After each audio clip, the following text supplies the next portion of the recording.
Yo, what's up, man? Hope y'all having a blessed one, man. We back with another one right here. We got son accidentally revealed the horrifying secret of murders. Let's get into this one right here, man. Someone has shot my parents. Please come. I don't know this motherfucker. It's my papa.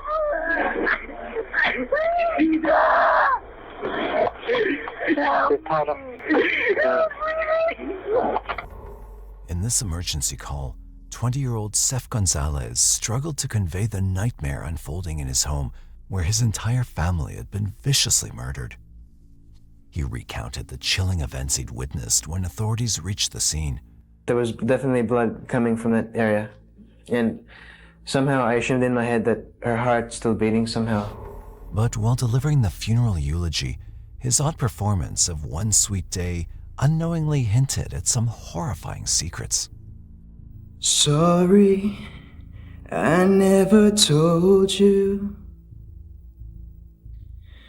all I wanted to say. 48 p.m., emergency responders received a frantic call from 6 Collins Street, North Ryde in Sydney, New South Wales. After arriving at the scene, the emergency dispatcher and paramedic were struck by the gruesome sight inside the house that sent chills down their spines. Teodoro Gonzalez, Seth's 46-year-old father, lay lifeless on the floor, bearing fatal stab wounds. His severely injured palm suggested a gruesome attempt to defend himself against his assailant by grasping the bare blade of the knife. His car keys were found tossed aside, covered in blood. His briefcase was left wide open, with papers scattered around as though someone had forcefully rifled through it in search of some crucial documents. Now, forensic evidence later led to the fact that something had happened with the suitcase afterwards, after the killing, after Ted had been stabbed, after he died. So something had been, whether it's staged or some movement had occurred with the briefcase. The area surrounding the briefcase was stained with partially dried blood and bloody footprints. Next to Teodoro's lifeless body, Seth knelt in utter distress, crying uncontrollably. He was so traumatized that authorities struggled to pull him to his feet. Seth ran around the corner and I followed him. Seth's mother was on the floor. Seth jumped down and started pulling at his mother, calling out, "Mummy, mummy, mummy." Following Seth to another corner of the house, they discovered his mother, 43-year-old Maria Loiva Gonzalez, in a horrific condition. I noticed a large laceration on her left throat, at least 6 centimetres long, cut all the major vessels of the throat, but had been inflicted after she died because there was no bleeding from those vessels or wound at all. It was absolutely clean, just an open wound. Her handbag was left in disarray on the floor next to Teodoro's body, with bloodstains on it. The items inside were scattered, again suggesting that someone had hastily searched through it for something. But the horror seemed to have no end. Upstairs, the authorities discovered the lifeless body of Claudine Gonzalez, Seth's 18-year-old sister, bearing severe head trauma and stab wounds, lying in a pool of blood. On the wall, a bloody arc indicated that Claudine's head had impacted it before falling. There were also deep gouge marks on the wall, likely caused by a heavy object used to strike her head. Every inch of the house bore witness to the horrors that had unlocked within its walls. Blood spilt onto the ceramic tile floor, and evidence or signs of a struggle there with movement of shoes in blood and some footprints or shoe prints in blood. But what they discovered next was even more shocking, suggesting something far more sinister was at play. Then I was taken downstairs to a hallway into the kitchen and written in graffiti across the wall with some words. That was starkly different to everything else. Like, you have 3 people murdered, then you've got cheap graffiti on a wall. It wasn't consistent with the other homicides I've attended previously. The obvious hateful message, "F off Asians, KKK," scrawled on the wall indicated that it could be an anti-Asian hate crime. As they entered the kitchen, they discovered a broken window that suggested a possible break-in. Authorities then conducted a thorough search of the house for the murder weapons, but found nothing except for 2 knives missing from the kitchen knife block. Meanwhile, Seth was frantic, crying and repeatedly calling out for his cherished family members who, tragically, couldn't respond or console him. My first concern was to deal with Seth. He had found 3 members of his family brutally murdered. I didn't go into the crime scene in the early stages. I firstly just wanted to deal with the victim and the victim's family and notify other people that were involved. Authorities somehow managed to lead him out of the house of horrors and attempted to calm him down. Seth sat outside the house, devastated, as authorities carried on with their investigation. While they were meticulously searching for any clues about the attackers, Seth revealed a crucial piece of information: that he'd seen intruders and had chased them to a nearby road, but couldn't catch them. Authorities swiftly called in a dog squad to search the surrounding areas, particularly in the direction where Seth said he'd chased the intruders, but their search came up empty.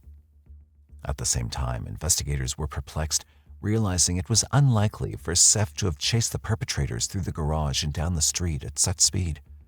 And we also carried out a time frame study to have one of the investigators go down the stairs, out through the internal door into the garage, lift the lift door for the external door of the garage, and by the time you did that, someone out the front gate, out that side gate, would have been long gone. But he maintained that he'd seen GPB.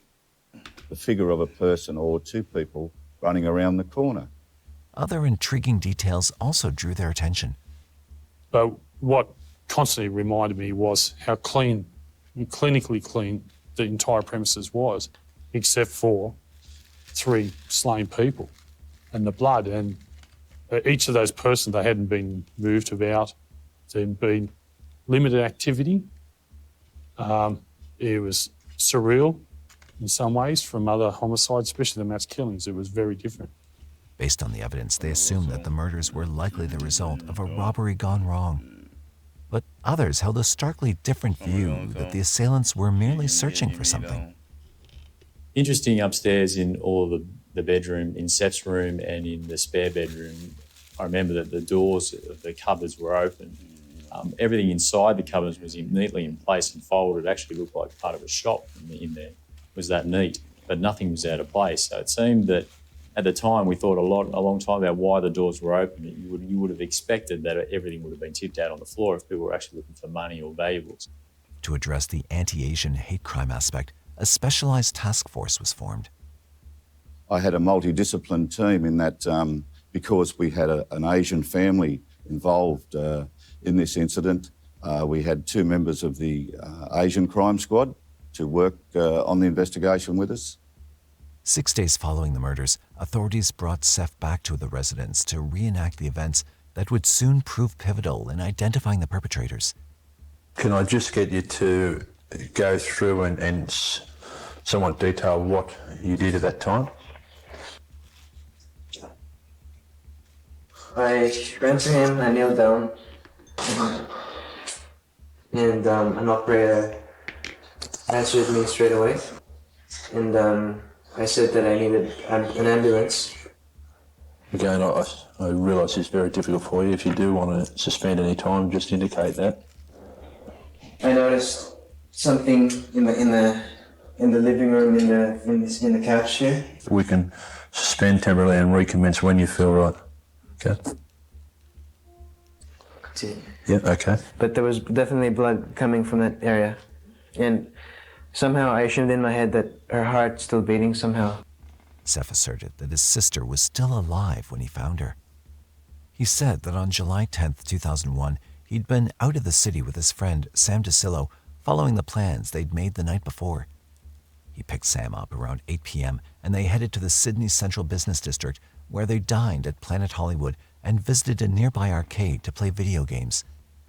Then, after dropping Sam off around 11:30 p.m., he returned to his home on Collins Street. As he entered the house, he was confronted with the horrific scene inside and called emergency services at 11:48 p.m. Sam later confirmed Seth's account of their activities that night. Additionally, Seth's neighbor, Shane Hanley, corroborated Seth's account. As the first responder, Shane noted that Seth appeared distraught during the phone call and acted desperately while he was inside the house. With no arrests made in the grisly murders, the vicious attackers remained at large. In an effort to seek justice, Seth also joined investigators by appearing on television urging the killers to come forward and turn themselves in. He also appealed to the public, offering a reward of 100,000 Australian dollars for any information that would lead to their arrest. But if you were to picture the four corners of the world, Whole time he did it. in my world we were the four. My family, friends, and myself would like to ask anyone out there to please help us. A few days later, on July 20th, during the joint family funeral, Seth acted very unexpectedly. While giving the eulogy, he sang Mariah Carey's One Sweet Day, a choice that many attendees, including his maternal aunt Emily Luna, found very strange. Sorry, I never told you. All I He can't sing for the family. wanted to say, and I know eventually we'll be together. One sweet day. And then I thought to myself, oh my God, is he crazy or what? You know, like, I mean,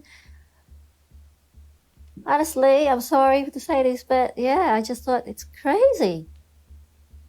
The song's lyrics and Seth's emotionless delivery suggested an unsettling truth that couldn't be overlooked. However, detectives didn't view these factors as compelling enough to single him out, especially considering Seth's deep passion for singing and his determination to pursue a music career against his late parents' wishes. He can't sing a song to his Detectives again interviewed Seth in hopes of identifying any potential suspects, and his revelations exposed baffling clues about a revenge plot. He showed detectives several hateful and threatening emails from a Philippine business rival of his father's, which suggested that the businessman might have orchestrated the murders out of hatred. Seth also mentioned a prior incident where their family had an altercation with some individuals who were tailgating their car. The driver of the vehicle drove past them not far from their house and yelled out an anti-Asian comment before speeding away. While detectives were working with the new clues, an unexpected event unfolded, foreshadowing an imminent threat to Seth. Within a few days, Seth started receiving threatening emails, which made it clear that the killer of his family was now targeting him. In response to these alarming messages, authorities ramped up their investigation to address the potential dangers facing Seth and advising him to move to a safer location with enhanced security. However, one aspect of Seth's story continued to perplex the detectives. He'd initially stated that his entire family had been shot, but no gunshot wounds were found on the bodies, nor were there any shells found at the crime scene. Detectives speculated that in his panic that night, Seth might have mistakenly interpreted the injuries as gunshot wounds. By then, detectives declared that they had still not ruled out any suspects in the murders, including Seth. The autopsy report revealed the harrowing nature of the deaths with some significant clues. The report indicated that Claudine's death resulted from a combination of neck compression, blunt force trauma likely inflicted by a baseball bat, and stab wounds to the abdomen. Mary's injuries indicated that she'd suffered multiple stab wounds, facial and neck lacerations, and a completely severed windpipe. But Teodoro's injuries seemed the most severe, consisting of numerous devastating stab wounds, with one wound piercing his right lung, another piercing his heart, and a third partially severing his spinal cord. The report revealed the most shocking finding to date, that the family had been killed over a span of 3 to 4 hours, and all the killings likely occurred between 4 to 8 p.m. on July 10, 2001. Following the new revelations, detectives sought to uncover all activities at or near the crime scene from 4 to 8 p.m. that day. Detectives then received an unsettling clue from Seth's aunt, Emily. She claimed that she, along with her son, had visited the Gonzalez house around 6 p.m. that evening, but found no one home. And then I rang the bell again because I said maybe they just didn't hear it. And then again, there was no answer. And then I had a look on the, how would you call it, the bayside window next to the entrance door. And I was telling my son, Oh, for a while I thought that was a man. It was like a shadow of a man wearing a hat, and a long coat. The house was dark and unusually quiet, though she noticed some movement inside, and sensing something was off, she chose not to enter. She also observed Seth's car in the driveway at that time. As new clues emerged and suspicions grew around Seth, Emily's movements also came under scrutiny. Detectives began to question whether her visit at 6 p.m. was merely a coincidence or indicative of a more sinister motive. However, by that time, detectives dismissed the initial theory of a robbery leading to the murders. With the 3 to 4 hour time duration of the crimes, it seemed unlikely that thieves would stay inside the house that long, especially since nothing of value was missing. I don't know what the motive was, but all I can say is that Mr. Gonzalez's wallet was still there, and there was quite a degree of cash in the wallet. So if robbery was a motive, I don't think there was any evidence for it in this particular case. Detectives also investigated Teodoro's business rival in the Philippines, but found no connection to the murders. Additionally, the threatening emails were not directly sent by the suspected businessman. But soon, detectives would uncover shocking discrepancies in Seth's stories, revealing a horrifying secret that no one could have ever imagined.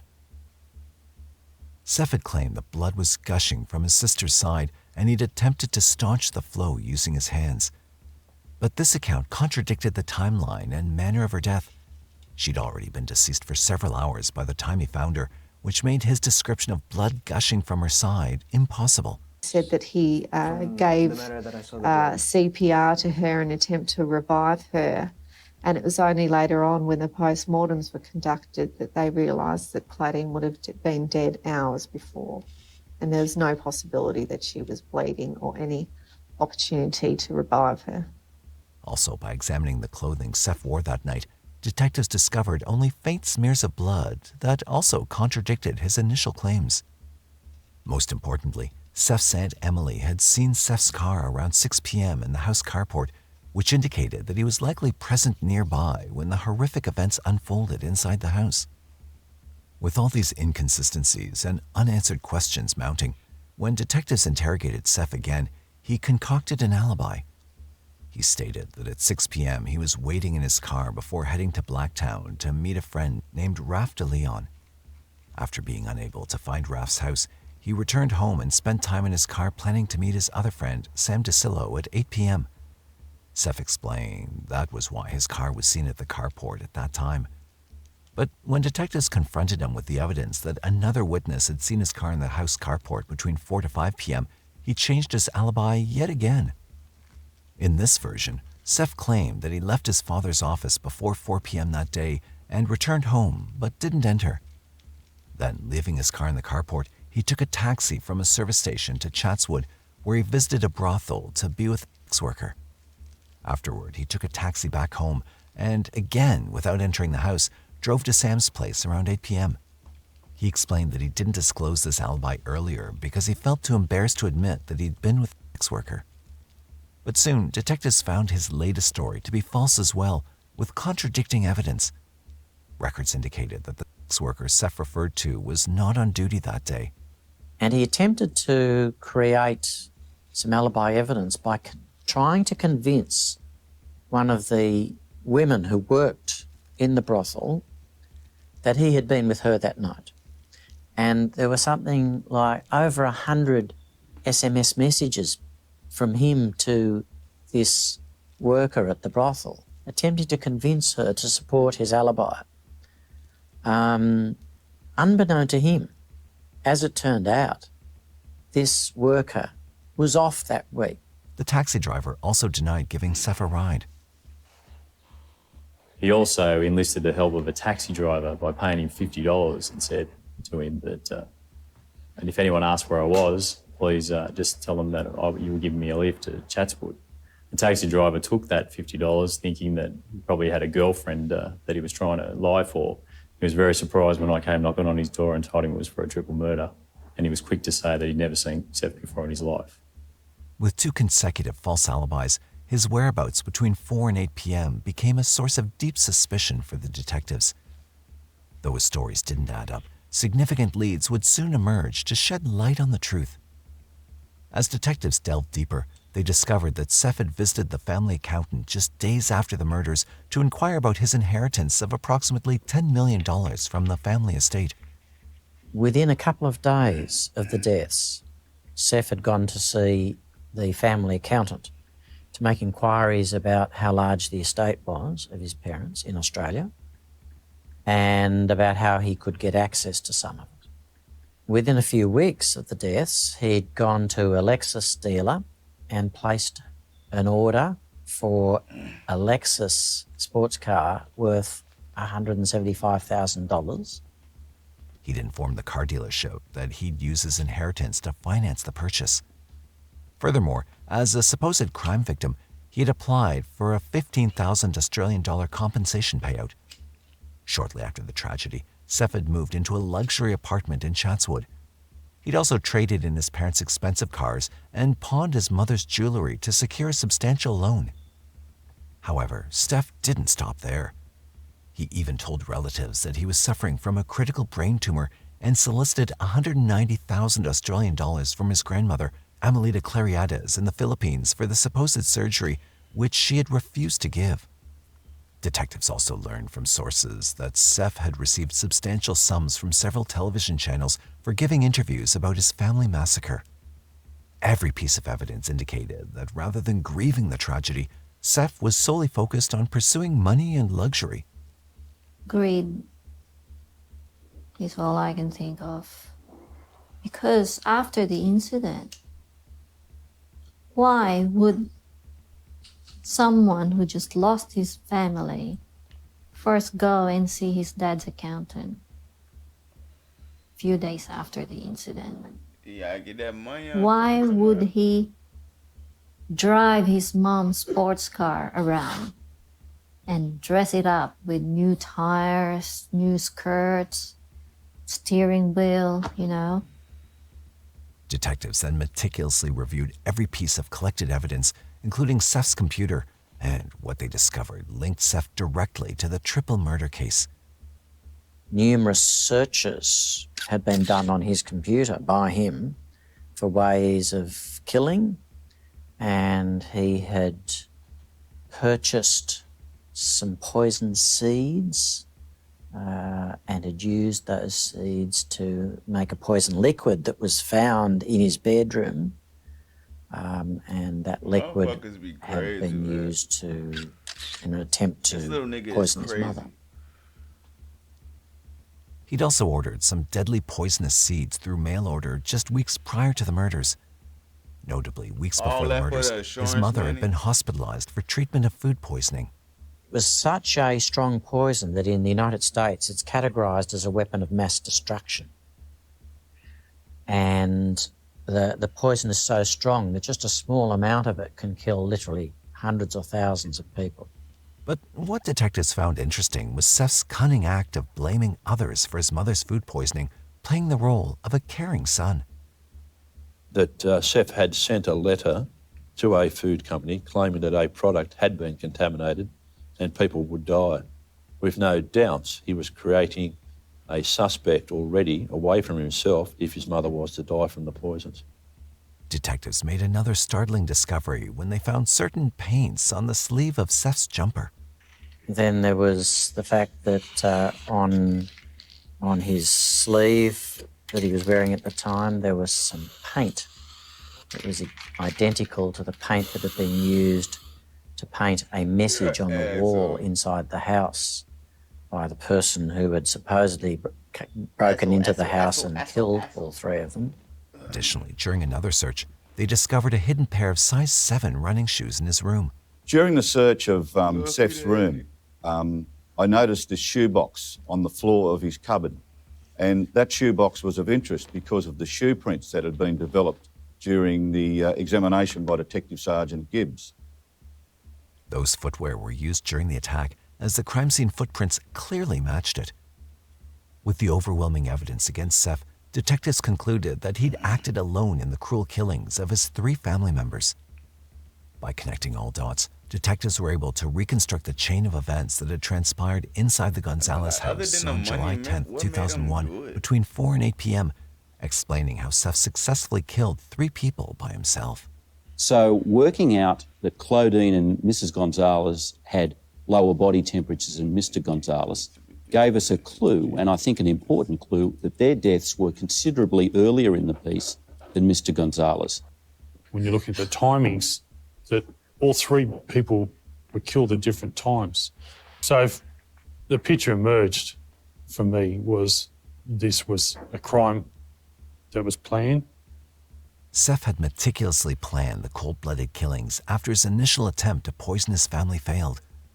On July 10, 2001, at approximately 4 p.m., Seth left the family law firm where he worked part-time and made his way home. At around 4:30 p.m., armed with a baseball bat from his vehicle and 2 knives from the kitchen, he entered Claudine's bedroom and savagely attacked and murdered her while she was engrossed in her studies. Seth then patiently waited for his next prey, his mother, Mary, who worked with Teodoro at his law firm. At 5:30 p.m., as Mary entered the house, Seth ambushed her, viciously stabbing and slashing her neck with the knife, giving her no time to even set down her handbag or remove her shoes. He then waited for his final target, his father Teodoro, to return home. But at approximately 6 p.m., coincidentally when his Aunt Emily arrived, he kept the room dark and ignored her knock on the door. Shortly after, at around 6:50 p.m., as Teodoro stepped inside the house, Seth attacked and killed him in a similarly brutal manner. After murdering his entire family, Seth disposed of the weapons, his clothing, and the size 7 running shoes he'd worn during the attacks. The murder weapons were never found. He then took a shower, changed his clothes, and cleaned up some blood from the floor. Then, to stage the scene as a robbery, he scoured through his mother's handbag, his father's briefcase, and several other items, and deliberately broke the kitchen window. Forensic tests later showed that fly screen was probably ripped, as opposed to, and probably not cut in its actually location. It was probably taken off and cut later. And it was explained by the examiners that also wasn't consistent with the normal method of entry into a premises, a forced entry through a break and enter. He then spray painted those hateful words on the wall of the house to deceive investigators into thinking his family had been victims of a hate crime. To further solidify his alibi, he spent the next few hours from 8 p.m. to 11:30 p.m. with his friend Sam. So far, it had become evident that since the beginning, Seth had been misleading the investigators. He'd even gone so far as to create fake murder threats by sending him self-threatening emails and fabricating a false story about Teodoro's business rival by creating fictitious emails under his name. By that point, the motive behind Seth's strange choice to sing One Sweet Day at the family funeral became strikingly clear. While it's up for interpretation, the lyric, "Sorry, I never told you all I wanted to say, and now it's too late to hold you," seemed to reflect Seth's dark secret metaphorically. It was as if he was seeking forgiveness for his actions against them. The song could be the earliest crucial clue that Seth had left behind, one that detectives had overlooked. Detectives then scrutinized Seth's background to grasp the dark psychological factors that had driven him to commit such heinous murders. It was found that Seth was a pathological liar who deceived not only his family and the detectives, but everyone around him. He'd often falsely claimed to be a successful businessman, model, and singer, and even went so far as to create a fraudulent fan website for himself. His desperate lifestyle reflected a life filled with lavishness, surrounded by friends, nights out, and expensive party cultures. He aspired to enjoy a luxurious life funded by his parents without making any effort of his own. But his parents stood as the sole obstacle to his fantasy world. However, there had also been some friction in the family from early on.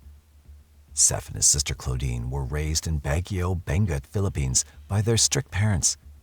But Seth's childhood was marked by shame and embarrassment as his mother frequently disclosed his bedwetting habits to others. Their father, Teodoro, was a lawyer, but after the devastating 1990 Luzon earthquake destroyed their home and business, the family emigrated to Australia and settled down in Sydney, New South Wales. By the late 1990s, Teodoro requalified as a lawyer and established a successful law firm specializing in immigration.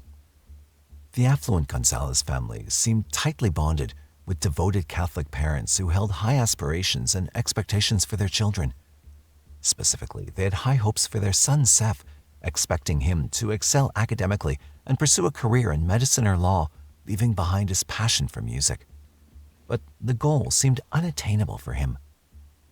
After completing his studies in Parramatta Marist High School, Gonzalez enrolled in medical science at the University of New South Wales, but left after 2 years due to his poor academic performance. Man, I wish I had a mama and daddy who could push me into a career. Like, say if I wanted to do something, I'm like, nah, I want to do this instead. But they still push me into doing, like, some doctor shit, a lawyer or whatever. Man, I wish I had a parent like that, bro. Wow. Man, that's a parent. At the time of the murders, he was enrolled in a Bachelor of Arts program at Macquarie University, but he continued to struggle academically. So he took on a part-time job as a paralegal at his father's law firm, but he often faced criticism from his parents, who continually questioned his capabilities. Facing the threat of expulsion, Seth even attempted to hide his failures by altering his grades. After the tragedy, we used to get the mails from the mailbox, and we got his grades there that he failed. Maybe he knew it beforehand that he already failed. When his sister exposed the deception to their parents, they threatened to revoke some of his privileges, including the access to his favorite green Ford Fiesta. Weeks before the murder, Seth had a heated argument with his mother over a girlfriend she disapproved of, during which she warned him that he could be disinherited. All of this indicated that Seth's desire to inherit the family's $10 million in assets, along with his ego and resentment towards strict parenting, served as the driving force behind the murders. After over a year of deception and fabricated stories, Seth was finally arrested on June 13, 2002. He faced 3 counts of murder and 1 count of threatening product contamination. He was held in custody at Silverwater Correctional Center without bail. Despite the overwhelming evidence against him, Seth pleaded not guilty. During the trial, his attorney argued that Seth was mentally ill, citing his childhood trauma from the devastating earthquake in the Philippines. It was also claimed that Seth had been dealing with suicidal thoughts and depression for 6 months before the murders. However, Justice Bruce James determined that the motive was financial gain and dismissed the claims of mental illness. He noted that the murders were among the most atrocious cases of murder under common law. On September 17, 2004, Seth was found guilty on all counts and was sentenced to 3 concurrent life sentences without any possibility of parole. I think justice has been done, but it would have been easier to accept if it were a different person. It's just so hard to accept. I guess it's a relief to any investigator to know that your investigation has been thorough, the evidence has been placed before the court, and a jury of his peers have found him guilty on 3 counts of murder. And they didn't take very long to arrive at that decision.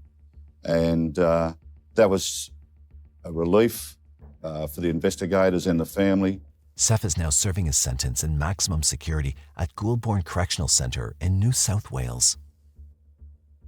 Although the Gonzalez family received justice, the community would never forget how a devoted father risked his life to save his little son, who ultimately went on to ruthlessly kill him and the rest of the family.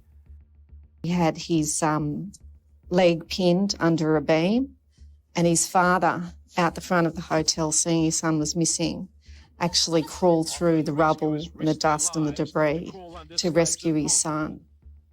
In September 2021, Seth participated in an interview from Lithgow Correctional Centre where, shockingly, he expressed no genuine remorse for his actions. I look back at how I was 20 years ago. You know, I'll say myself that I was a foolish, dumb kid who did a lot of silly things. That's not to make any excuses. That's just a fact. You know, but it comes down to this: when someone goes through a tragedy like that, what's the textbook way for someone to react? And even looking back now, I don't think I would have done anything differently because of my age and what I went through. you know, I understandably some of the things that I did may have, you know, made me look irrational. But again, I look back at that and think, how would someone react in that situation? What's the rational way for someone to react when they go through something like that? And so, I guess I could say I forgive my young self for whatever I did in the past, because, you know, what's the textbook way? What's the right way for someone to act in that situation? He continued to maintain his innocence, insisting that he was wrongfully convicted due to tampered evidence at his trial. His legal team claimed that the spray paint found on his jumper did not match the paint at the crime scene, and all the killings happened as late as 10 p.m. while Seth was outside the house.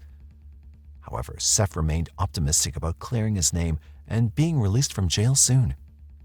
If Seth could ever prove his wrongful conviction, it would be considered one of the most shocking miscarriages of justice in history.